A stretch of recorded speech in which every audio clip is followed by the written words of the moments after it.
Oi pessoal, aqui é Felipe Almeida, eu sou residente do 5º ano em cirurgia cardíaca, presidente do departamento dos residentes, e eu estou aqui com a doutora Magali Arraes, cirurgia cardíaca, que dispensa apresentações e sempre é uma apoiadora dos nossos projetos, sempre dando muito apoio para os residentes também, e principalmente falando sobre TAV, né? A gente já tem os novos acessos para a TAV, e eu gostaria que a doutora falasse quais são esses novos acessos, um pouquinho de cada um deles, principalmente as vantagens e desvantagens deles.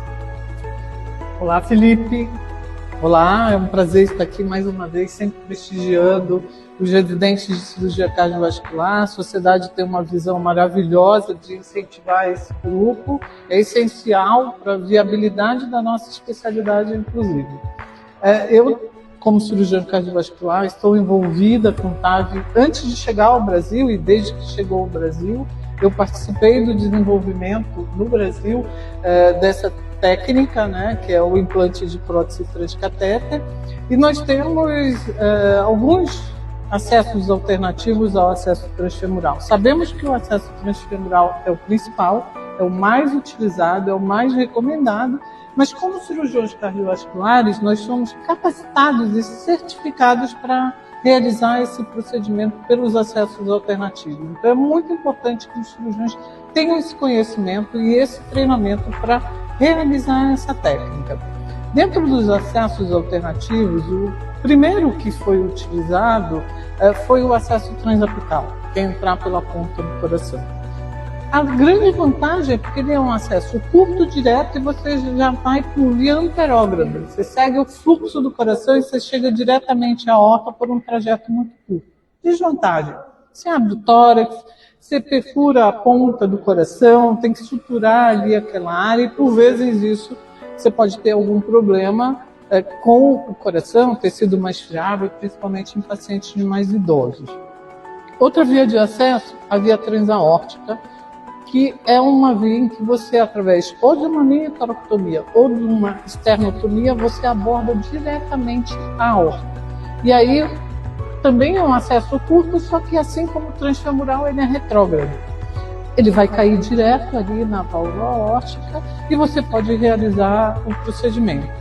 Desvantagem: também vai fazer uma toracotomia, é uma abordagem cirúrgica, pacientes mais idosos de elevado risco, por vezes não suportam esse tipo de estabilidade hemodinâmica. A vantagem é curto, né? Vai direto ali, e o acesso transapical, a gente só pode utilizar as próteses de balão expansíveis. O acesso transaórtico, você pode utilizar balão expansível, autoexpansível. Todas as próteses disponíveis no mercado podem ser utilizadas por via transaórtica. Só que esses acessos, você vai abrir o tórax. Você pode instabilizar um paciente idoso de elevado risco, pode não suportar isso. Então, o ideal é que você tenha acessos mais periféricos, em que a gente não precise fazer essa abordagem na caixa torácica. E esses acessos hoje, tanto o transapical como o transaórtico, eles são pouquíssimos utilizados. Eles são acessos realmente de exceção, quando você não pode utilizar os outros acessos vasculares, e aí eu vou falar sobre cada um deles. Então, primeiro, a gente tem o acesso transilíaca, que também se vai fazer uma incisão para uma abordagem da artéria ilíaca, que se coloca lá no reto peritônio, e aqueles pacientes que têm doença na artéria femoral, que contraindicam o acesso femoral, dificilmente você vai ter esse acesso disponível também. Um outro acesso que pode ser, e além do mais, você tem que interpor um tubo, muitas vezes, porque como a artéria ilíaca está lá atrás do reto peritônio, você não consegue um acesso direto. Você precisa interpor um tubo para poder acessar a ilíaca, e por meio desse tubo você vai colocar a prótese transcatéter. Também é um pouco utilizado hoje em dia. Tem um acesso transcaval. Esse ainda é menos utilizado, exige um aprimoramento. Os intervencionistas também podem fazer esse tipo de acesso, em que você entra pela veia femoral, na aorta abdominal, com o planejamento tomográfico, você pulsiona pelo reto peritônio da veia para a aorta, e aí você vai acessar a aorta, passar um introdutor mais longo, para ele ficar pelo menos 5 centímetros dentro da aorta, e daí você faz como se fosse um acesso transfemoral. A vantagem é que ele simula como se fosse um acesso transfemoral. A desvantagem é que, primeiro, exige técnica e exige material específico para realizar esse tipo de procedimento e o risco de você ter um sangramento ali no reto peritôneo e precisar abordar essa área. E os acessos vasculares da parte superior, em que a gente vai ter axilar, subclávia, carótidas e tronco braquicefálico.